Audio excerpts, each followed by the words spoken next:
অনেকে আমাদেরকে প্রশ্ন করে যে টিনের চালে কিভাবে ইন্টেরিয়র ডিজাইন করে। ভাইরা কিন্তু জিপসাম দিয়ে টিনের চালের উপরে দেখেন ডেকোরেশন করে দিয়েছেন। বাইরে কিন্তু দেখাচ্ছে এটা টিন, এবং ভিতরে আসলে কি অবাক হয়ে যাবেন ভাই, মনে হবে যে বিল্ডিং এ চলে আসি। ভাই এটা কিভাবে করলেন ভাই?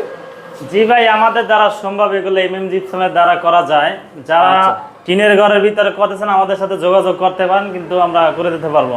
আচ্ছা, ভাইদের অফিস অ্যাড্রেসটা কোথায় একটু বলে দেন। আমাদের অফিসের ঠিকানা ঢাকা কেরানীগঞ্জ, খোলামুড়া, জিয়ানগর, বিএপি রোড। আচ্ছা, ভাইদের অফিস তো এখানে, কিন্তু কাজ তো সারা বাংলাদেশে করে। সারা বাংলাদেশে কাজ গিয়ে করে থাকি আমরা। এই যে দেখেন এগুলো কেমন প্রাইস ভাই, খরচ কেমন এগুলো করতে? এগুলো হচ্ছে গিয়া রং সহকারে 2500 টাকা, 34 ইঞ্চি 27 ইঞ্চি রং সহকারে 2000 টাকা, 20 ইঞ্চি রং সহকারে 1500 টাকা। আর এই যে টিনের উপরে সিলিংটা করছেন, এটা খরচ কেমন? এগুলা 280 টাকা স্কয়ার ফিট। আচ্ছা, আর পাশাপাশি বিল্ডিংও করা যাবে, টিনের ঘরও করা জি যাবে। জি জি, কিন্তু সাইডে দেওয়াল থাকতে হবে। জি, চতুর্থের দেওয়াল থাকতে হবে। ভাই এটা গ্যারান্টি মানে কি দিচ্ছেন, ভেঙে টেঙে পড়বে না তো? না না না না, 30 বছরের গ্যারান্টি আছে। 30 30 বছরের গ্যারান্টি। সো আপনার যুগের পর যুগ পার হয়ে যাবে।